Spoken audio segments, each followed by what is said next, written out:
Imagine a world with fewer car accidents, lower insurance rates, no rubberneck-induced traffic jams during your commute home, and fewer incidents of road rage. The autonomous or self-driven car brings with it many possibilities. And joining us now to detail if those possibilities will become a reality in the not-too-distant future, Jim Kenzie, Chief Auto Reviewer for the Wheels section of the Toronto Star, David Booth, columnist for Postmedia's Driving, Brian Latouf, Director of Canadian Engineering for GM Canada, and Steve Rogers, President of the Auto Parts Manufacturers Association. And it's great to have four car guys in the studio with us tonight. Welcome. I still can't get over this clip that I'm about to show you guys, but let's take a look at this anyway. Here is something you won't believe. Roll tape.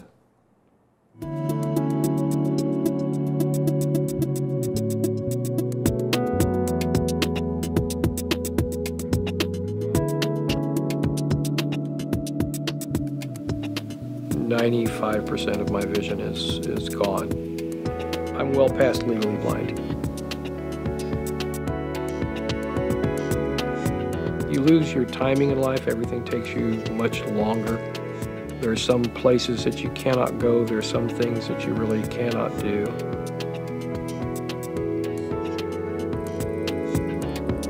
Where this would change my life is to give me the independence and the flexibility to go the places I both want to go and need to go when I need to do those things.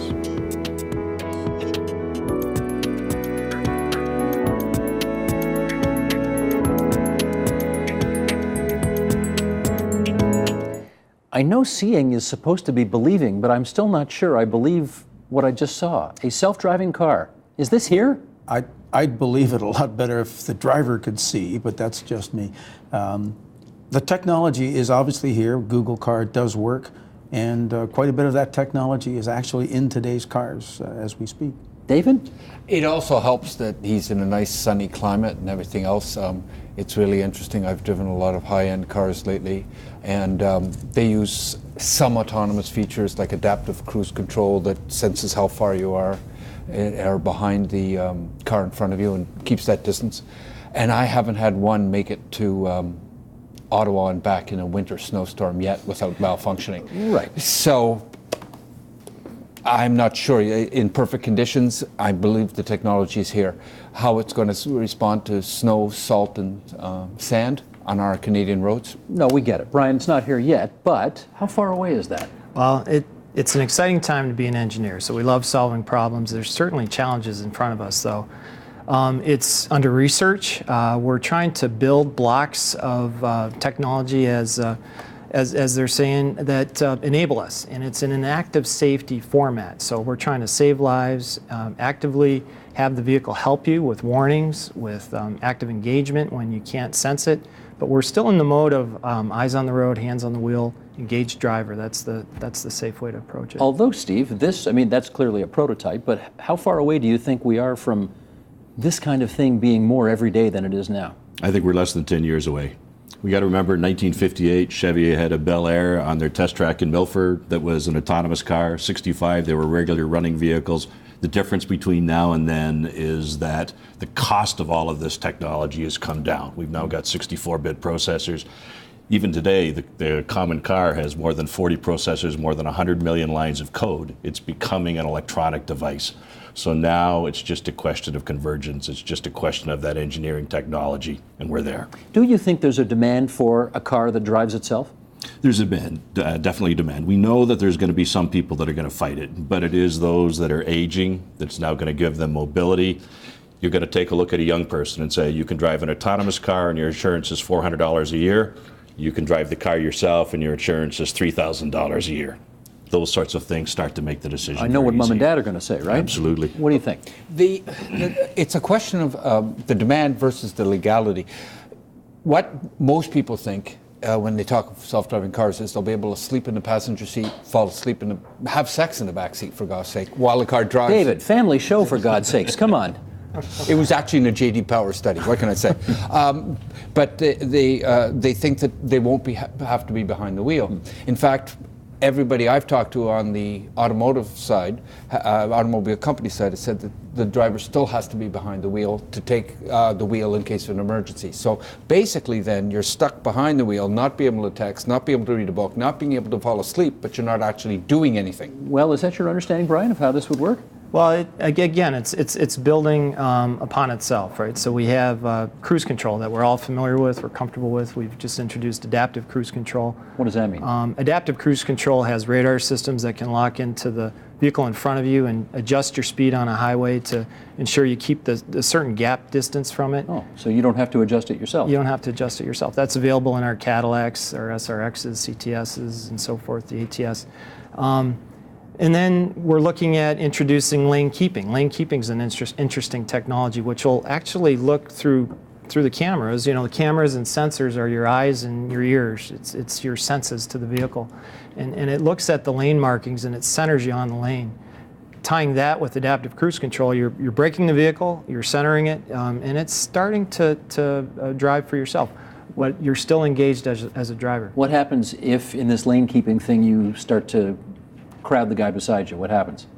Well, there's warning systems. It alerts you that the lane keeping can't accurately pick up the lane and will disengage, and it'll adjust for you. So So if you fall asleep at the wheel or you start moving over, theoretically that's going to save you. It's important for us to have the understanding of people behaviors, get the experience of these technologies in the car first, get the people used to it, make sure the demand's there, make sure that the comfort's there and that the vehicle's behaving correctly before you take the bigger leaps of fully automated systems. Jim? The technology we really need is a Canadarm hand that comes out of the steering column, smacks the driver in the face.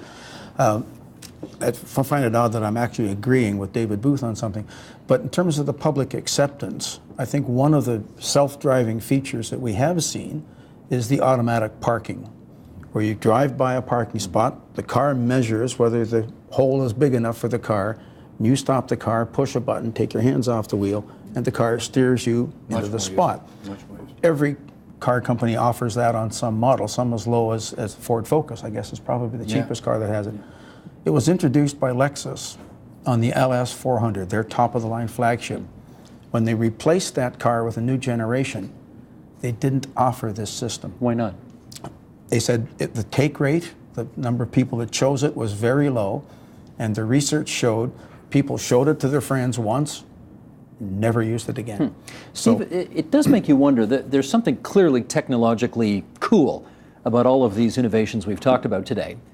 But it's possible that at the end of the day, it just might be a cute, clever thing to show at an auto show, and people actually aren't going to go for it. That is possible. Well, I think the reality is, just to build on the point that's been made, it is an evolution. We have a reality autonomous cars on the road today that will keep you in the lane, that will not allow an accident that's going to stop you.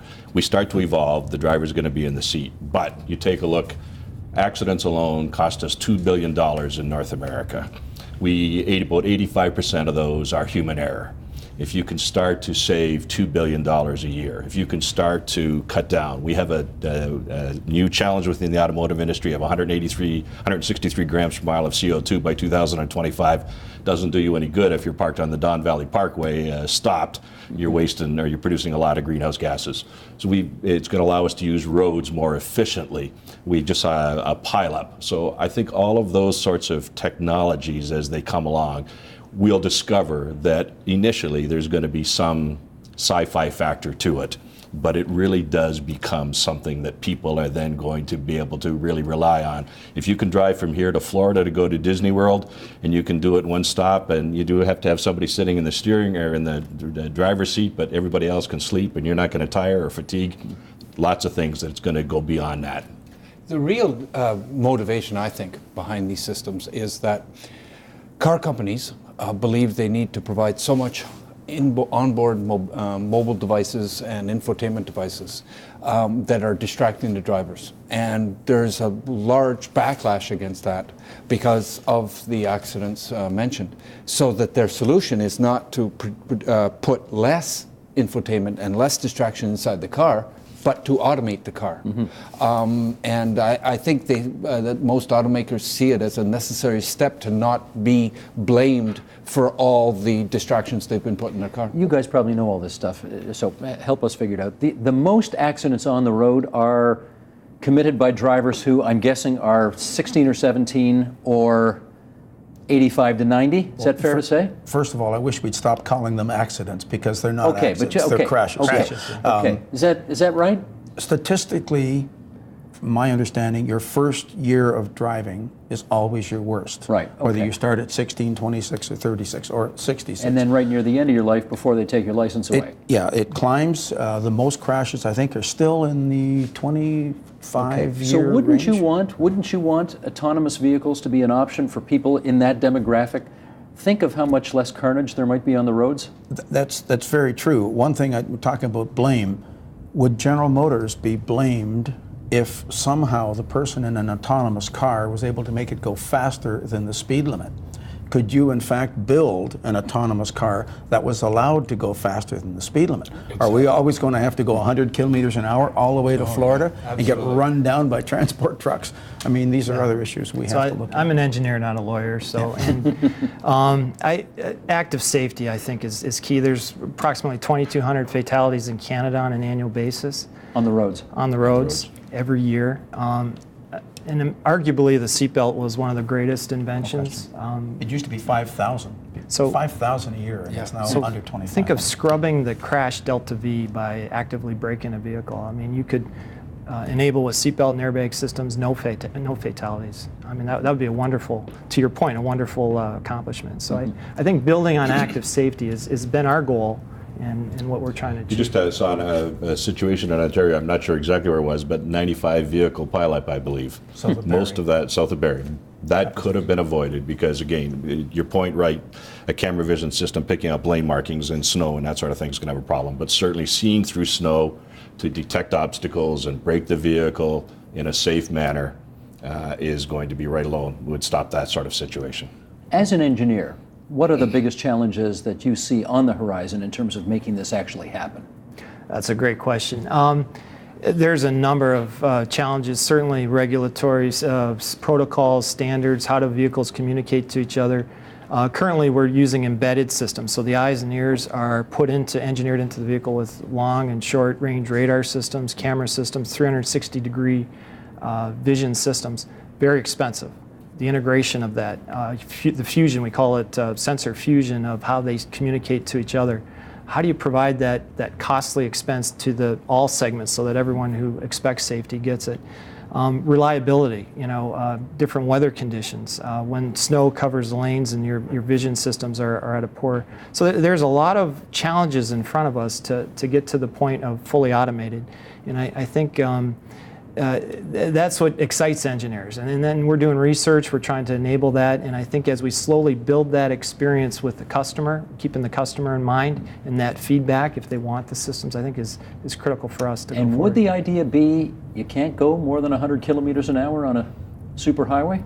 Well, we limit adaptive cruise control at certain speeds. So yeah, I think optimal conditions, you might want to start thinking about enabling some of these systems to. But I think there's some options there. You take a look at an HOV lane today. Now we take that HOV lane and we say, okay, if you're in an autonomous vehicle, because again, we can merge vehicles, we can keep them moving.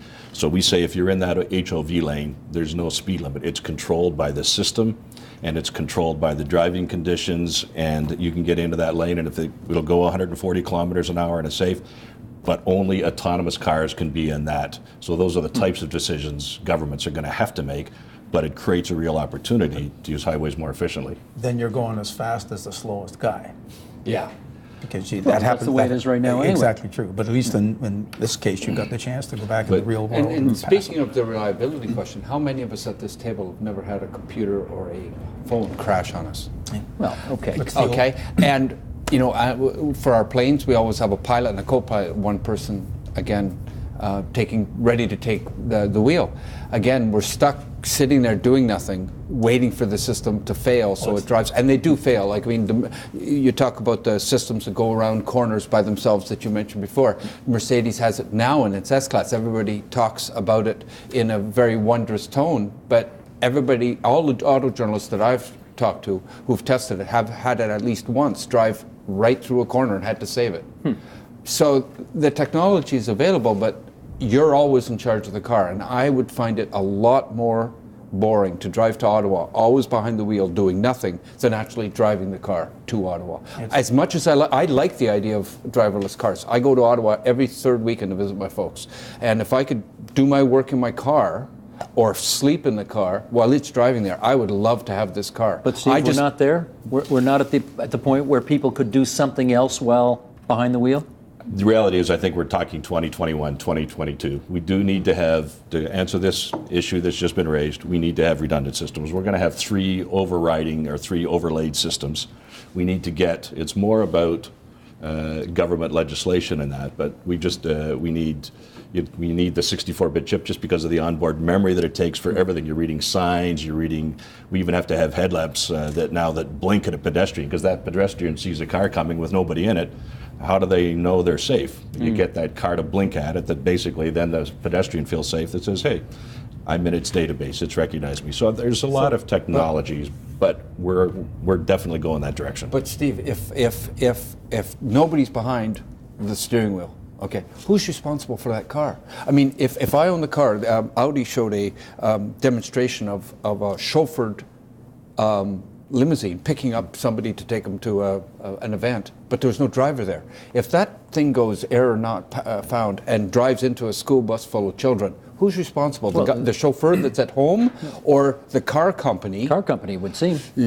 I don't believe there's a car company in the world that's going to say, yeah, you could not have anybody in front of the... Okay, are the legal liabilities the thing that are holding this back more than, say, the technological advancement? Certainly that's a challenge. Again, I'm an engineer, and but let me... we know you're an engineer. You've told us many times already. But to David's earlier point, we do have safety critical systems engineers. We do, it's called DFMEA's design failure mode analysis. And we look at escalating aspects as failures occur. So we do failure analysis on a vehicle. So if you have a system outage, is it important enough to shut the vehicle down, or is it a warning? So there's different levels of criticality, and we go through that process to ensure that people are safe. I mean, it's important. But if I'm in the passenger seat and the car shuts down, that's not doing me any good.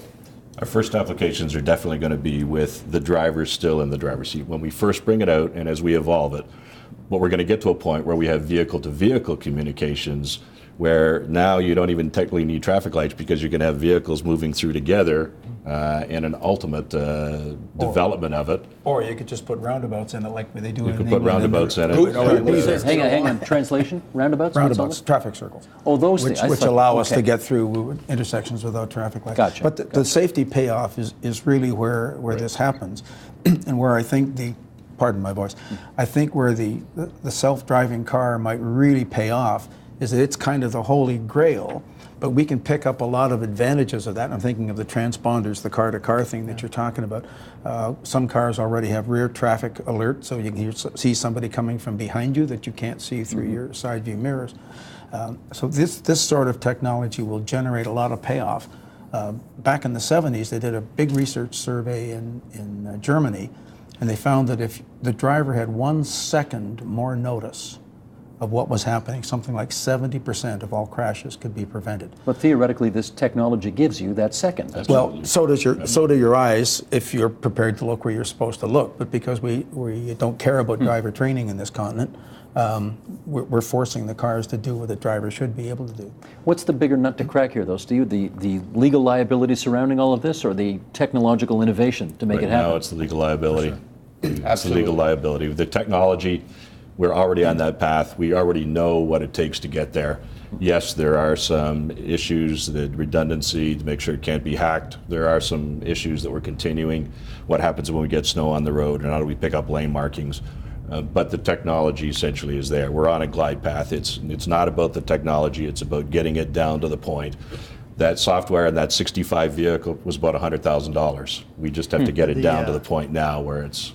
The key difference to note of what David, Jim, and Steve are talking about is there's a difference between embedded controls where you have camera and radar systems on the vehicle versus vehicle-to-vehicle technology where the vehicles don't have all that, but they communicate to each other through digital short-range communication. And so this vehicle knows that vehicle's there and it communicates. The challenge with that, though, is the car park and trying to get all of that onto vehicles at a certain period of time. Because if you miss some, you're not going to...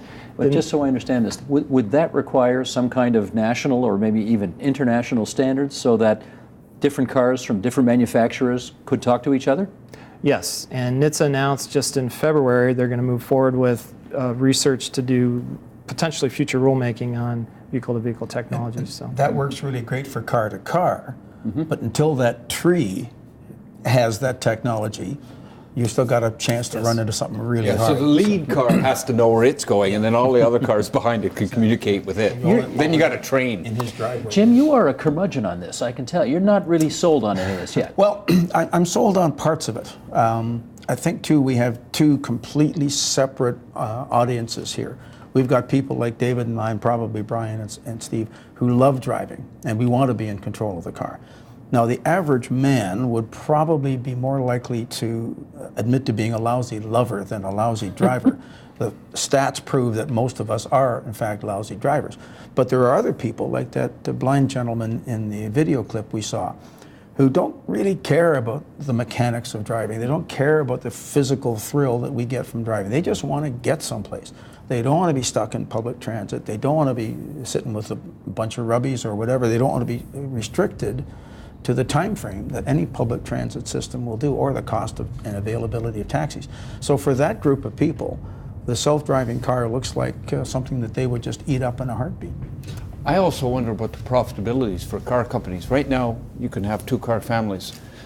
Spouse A goes to work, perhaps spouse B stays at home. They need two cars to handle the day. But if the cars can all drive themselves, spouse A can take the car to work, send it home, person at the house uses it all day and then sends it to work. So Sends it home without anybody in it. Oh, that's the promise. Well, that's the promise. that is the promise. So No now doubt about it. I'm selling a slightly more expensive car, but I'm only selling one where I used to sell two. I'm not sure it's a good idea, for the That's car interesting. companies. Do you think it actually could have an adverse economic effect on the car companies for that reason? We already know that for the younger generation, because of insurance costs, because of the smartphone, because they're more comfortable socially interacting over the air or through their smartphone, that driver ownership or vehicle ownership is going to go down. So you've got all sorts of factors that they're now likely going to have more vehicles at a younger age than what would be the case. But it is true that you may have some other offsetting factors. When you take all of the factors into the situation, we don't believe that it changes the vehicle park all that much. We just believe that it allows you to use the vehicle more efficiently. But it stands to reason you'll sell fewer if this scenario comes true. In that scenario, with that situation, there's no doubt that is a factor. However, the car is probably going to be more expensive with all this technology on it, right? $7,000, $5,000 to $7,000. So that's got to mitigate somewhat against all of what we're talking about here. Well, yes and no. I really believe that, again, it's when you take a look at that Google vehicle, you had some camera vision systems, external, et cetera. The only way this is all going to work is that it is actually, even now we have camera visions going into the rear view mirror, but on the front side looking forward, we're going to have cameras in the back. But we need those for safety. So a lot of that technology and the cost of a camera now, as you see even in a smartphone, to do that sort of thing has really come down. I think we can do those things very cost effectively. We've had to electrify the vehicle, electronic or electric steering, if you will, so that we can control that steering through the sensors. A lot of that's already happening in the vehicle today anyway. David, on the other hand, you might have some new markets here that you don't have currently. Blind people will now buy cars. Seniors who are, let's say, 80 or 85 or 90 years old, who in the past never would spend 25, 30 grand on a car, will have the freedom and the ability to get around, so now they might, or their boomer kids would buy it for them. I certainly hope that General Motors' triple redundancy backup systems are in place and working 100% if that's the case, because boy, it's going to be carnage. It's the old joke about the first completely computerized aircraft, right? The pre-flight announcement. Don't be worried, nothing can go wrong, go wrong, go wrong. And when you get 99% accuracy, any rocket scientist, any neurosurgeon would be would be wonderful with 99% success rate. That means 1% of your cars have got a failure in it. I want to see what happens the first time one of these cars goes off the road and again runs over the 10 school children. We know what'll happen. Your newspaper will put it in 60-point and type. It'll be a lawsuit Yeah. like we've never Yeah. seen before. But is that a reason not to do it? No, I don't think so. Well, one other thing we should point out is that the self-driving cars can be driven. Right. It's not You like would you always don't gonna have have the that. option of You're always actually gonna have driving the that car option. yourself. So, Yeah. so you do have that. I think we got to recognize how fast technology is changing. Qi-enabled phones are wirelessly enabled smartphones. July 2012, there was between 3,000 and 4,000 phones in the wild, in public hands, that were Qi-enabled. You can jump forward July 2012, there was between 14 and 15,000. Today, there's about 150 million cell phones that are out there that are Qi-enabled. So it shows you how fast technology is developing, changing, and I think we've got to accept the fact that that's going to occur in our automobile as well. But Brian, on that issue of what you actually do when he drives to Ottawa to see his parents and he's on the highway for 4.5 hours and he's got to be behind the wheel, he's not really driving, but he has to pay attention. What does he do? That's a great question. I'm not sure what he does, but We already know what he does. He told us, but again, it goes to our strategy and philosophy of building blocks, of building experience, of getting to understand the customer, of having trials, of doing the good, solid research and gathering data to understand it, and not just jump in full. I mean, you got to build on it, and that experience, I think, evolves us into. I mean, we're all about safety. I mean, we want safety. I drive the vehicles, my family drives the vehicles. I don't want to introduce something unsafe to our customers and our families. I mean, that's important to us. But he does make a point. The first time something goes amiss, you know the media is going to be all over this like white on rice, and then what do you do? We learn. We learn. Remember what happened with airbags? There was a woman who was killed because she was doing something, reading something, really wasn't driving the vehicle. She was in a parking deck, but there happened to be a small incline that she was moving down, didn't realize the vehicle had started to roll. At the point she should have made the curve to go around the next level, it slammed into the car in front of her, but because she was basically balancing herself on the steering wheel, airbag fires, kills her at about 5 kilometers an hour. But we also had situations where airbags went off and saved lives that also got published. And we didn't get scared off the first time an airbag misfired. Right.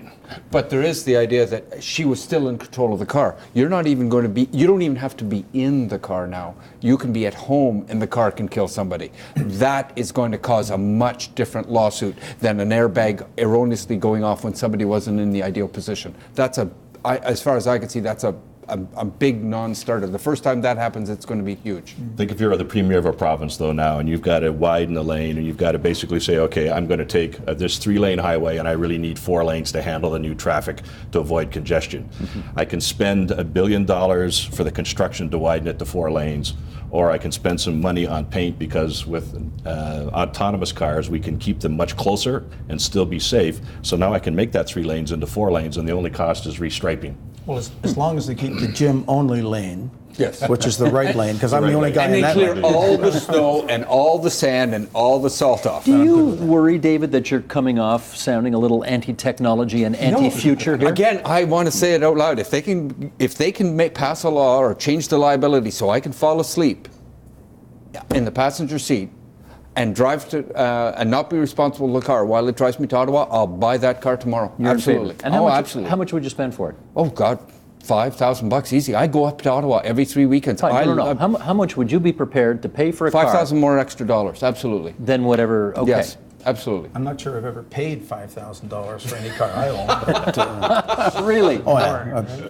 Automobile journalists get to test cars all the time, so we all drive junk, or in David's case, a motorcycle. Yeah. So, yeah. What do you drive? Well, I have an 03 Jetta TDI wagon and an 05 Passat wagon, both TDI, both the diesels. And I buy them used and drive them until they drop. So How many kilometers on each one of those vehicles? 350 on the Jetta and 250 on the No Passat. kidding. Yeah. Ask him about the Hornet. What's a Hornet? The American Motors Hornet, 1977 thing. hatchback. It's a long story. We won't get into that. That's, not autonomous driving. Mitt Romney's dad brought that car Exactly forward. right. Yes, Exactly that's right. right. So- What do you drive? I have an Audi Q7 diesel TDI, and I think that the fuel economy of such a vehicle is really impressive. If you want to do greenhouse gas reduction, diesel is a really great way to go. Do you love the feeling of driving that car so much? Because that's not a car, that's an experience. Do you love it so much that you can't imagine autonomous driving? I believe we're going to have, as Jim's pointed out, there's always going to be a wanted time where if I'm driving through Northern Ontario, et cetera, that I would like to drive that car myself. But even coming down here today in the traffic with a little bit of tension on the road, it would be nice if the traffic, if I could just tell the vehicle, take me to that parking garage and get me there on time. I think it's a plus. What happens though if the roads become so safe, and it's proved that we human beings are really as fallible as we all believe, and some government person gets the idea that, well, now that cars can drive themselves, we shouldn't let anybody drive their own car. Well, you don't drive a car anyway, so you don't have to worry about that. I drive a brand new car every week. I have a beautiful. For your job. I have a beautiful motorcycle that basically owns my entire home because it's, How do you like driving that motorcycle when it's minus 15 outside? That's why I have a job testing cars. I haven't asked you, Brian. What do you drive? Cadillac SRX. It has a lot of these cruise control technologies, lane departure warning, forward collision alert. It's exciting. It has the Q system, Cadillac user experience. Beautiful vehicle. I do want to pick up on Jim's comment, though, earlier about the sense of freedom and independence and joy and like all of the reasons beyond just getting from A to B that people drive vehicles. And we've got some tape we want to show on this. This is from a CBS report on autonomous cars. So let's take a look at this and then we'll come back and chat. Roll tape, please. The word drive is a word without a future. This is as much a change to transportation as the original automobile was when we had horses. Jim Hall, once an independent auto consultant who recently went to work for GM, says no matter how long it takes, the self-driving car is coming. They will happen. It's an inevitable thing because a self-driving car is a cultural imperative. With urbanization the way it's happening, and super urbanization that you're getting in Asia, when that happens comes a point at which you can't make the existing system work efficiently. The day could come where we're not allowed to drive a car. Absolutely. The day will come when you're not allowed to drive the car. I think I just mentioned that. Yes, you did. That's why we played that. Jim Hall worked on the EV1 project, the first electric car. And he's the guy that came up with the line, there are 3 types of liars in the world: liars, damned liars, and battery engineers. So over to the Volt guys, both the Volt guys. And you're happy to own a Volt, right, Yeah. Steve? I am.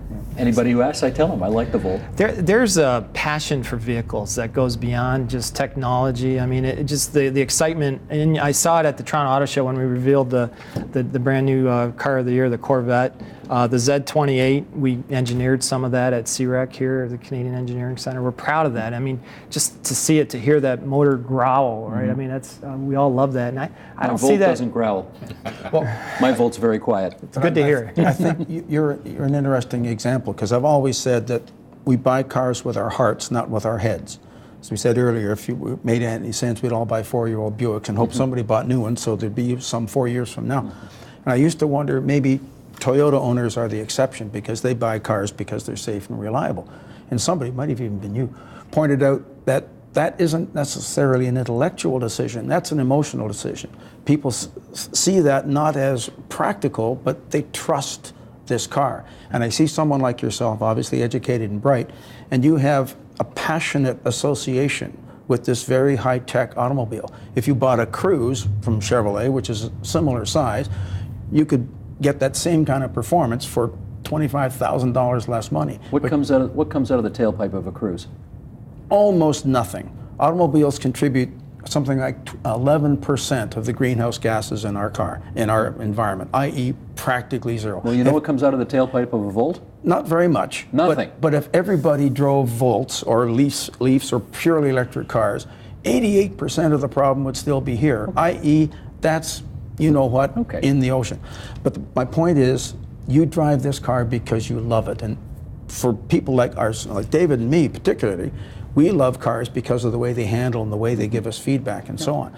You love your car because of the technology and the things that it represents, but it's still a passion-driven purchase. But I think we can't just think of this as a North American-centric problem. Some of that footage that we just saw, go to Delhi, go to Beijing, go to Shanghai, go to any of the 20 biggest cities in the world, and take a look at the traffic congestion, take a look at their air quality situation, et cetera.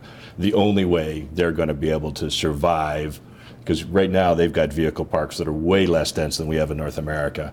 You talk a country in India, 1.2 billion, China, 1.3 billion. The only way they're going to be able to make their cities work is with an autonomous car. So that drives the technology right there. Just tell me that. We saw those pictures of those highways, which were incredibly clogged, and even with small cars, nobody going anywhere. How would that change if people were driving autonomous vehicles? There really is a point where we're naturally nervous, safety conscious, that one extra second when a vehicle's merging in, where we slow down. If we can get to the point where you have those merged situations occurring more efficiently at higher speed, if we simply, again, close the gap. Why do we have traffic congestion when it's rainy or when there's snow versus a regular day? People just need a little bit more gap. They drive a little bit differently. If we take everybody up and put them in effect in the 95th percentile driver capability, we really do utilize those facilities much more economically and viably. When you look at that video clip of whatever Asian city that was, there are no lane markings on those roads. Right. So where are they going to pick up the clues for these cars to And back drive? to the allowed part, I mean, if who's going to be the person that tells us that we can't drive? I want to see the politician that goes down to Texas and tells Bubba he can't drive his own pickup truck anymore around. I really want to see. Yeah, that's not. I mean, you can't. You know, guns and pickups. That's all they care about, right? They have a mandatory open container policy. And an express lane for their. But we're a long way from that. No, nobody's saying at the moment you can't drive your car. Insurance companies right now are already working on systems where you have information fed back to you that to the company on what speeds, where you go, and everything else. It's not a huge hop, skip, and a jump to where they'll mandate that you have to have these boxes in the cars before you can get insurance.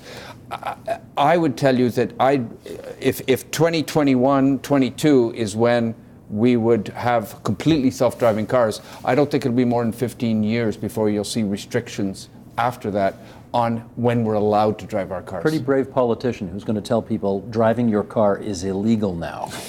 Don't you think? No doubt about that. No doubt about that. Somebody will come up with it, though.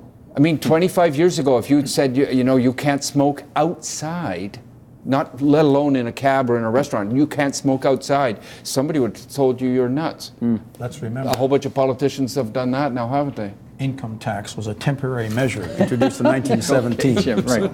I want to do a quick quiz here. How old were you when you got your driver's license? I was 16. Did you get it on your birthday? Pretty much so. Okay, you? Absolutely. 16, pretty much on Absolutely. your birthday. 2 weeks after. 2 weeks after. 3 months after. 3 months after. Yeah. You're obviously younger than the rest of us.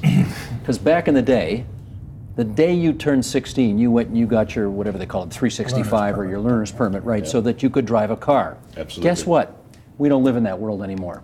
And we all got kids now who wait till they're in their 20s or late 20s before they bother getting their driver's licenses because they cycle and they've got transit and all of that. I got an answer for you. Go ahead. Okay. We got our license at 16. We were out of the house at 18. But if we were that lucky that we didn't get kicked out. Now,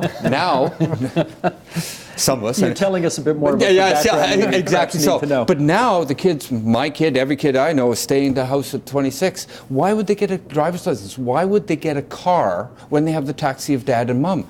The bigger question might be to do a study where you measured when people moved out of the house back in our day versus when they bought their first new car, and then see the time differential then, compare it to when people move out of the house now and when they buy their first new car. I suspect that the gap in there is not any different than what it used to be. But I put this issue on the table only to raise some discussion here in our remaining moments about that sense of, that was a clear demarcation point in our upbringing. Oh, yeah. It was a passage, and you wanted to go through it as quickly as possible. You wanted it as close to your 16th birthday as possible. And you wanted that freedom and that independence and all of that stuff. I'm not sure the younger generation feels that strongly about how much the car represents that anymore. There was one exception to that rule. When I was getting my license at that age, I knew some people from Montreal And kids in Montreal didn't get their license at age 16 because every place you wanted to go in Montreal is right there. Taxis are free in Montreal, and they had a subway a much better subway system than we have in Toronto. So in the Montreal area, kids didn't have it, whether they were precursors to the future. So I think it also depends a lot on the locality. If you're living in Runny Nose Bend, Saskatchewan, you're going to want your car because that's the only way you can get any place. Do you guys in the car business, though, worry about the fact that this upcoming generation of teenagers and 20-somethings don't have the same love affair for the car that we did? I think it's there. I think you need to reach for it. I think the behaviors are different. The social media, the Facebooks, the Twitters, it's a different way of interaction. I have 3 kids, 16 to 21. They all got their own cars? And no. my 16-year-old's actively after that. But how do you safely enable that? How do you engage them into the social network in the car safely, right? Connected customer. Well, think of the time you spend on the 401 trying to get back and forth from work. Can you allow for that? We're introducing Wi-Fi in a safe manner for future vehicles. How do we take advantage of that so that we can get the passengers and perhaps safely the driver some additional engagement in what they expect and want? Which brings us back to the point. The whole motivation of this is so that you can allow people to do their Facebooking and their Twittering and their tweeting and everything and Instagramming without crashing into others. It's not simply about safety. It's about the fact that they don't want to stop having that interaction in the car. I know what you can do on those long drives to Ottawa when you're in an autonomous car but not really able to do your reading or whatever else. You just put on some podcasts of this program, and you can even listen. You can even listen to the podcasts of the shows that you've been on. Yes. We'll let you do that. Yes. Does that sound okay? That would get me maybe once up there. I don't know what I'm doing on the way back. Listen to more podcasts. Guys, thanks for this discussion tonight. Really interesting. David Booth from the National Post, Jim Kenzie from the Toronto Star, Brian Latouf from General Motors, and Steve Rogers from the Automotive Parts Manufacturers Association. 4 car guys. Thanks a lot. Thank you. Thanks very much. Thanks, Steve. Support Ontario's public television. Donate at tvo.org.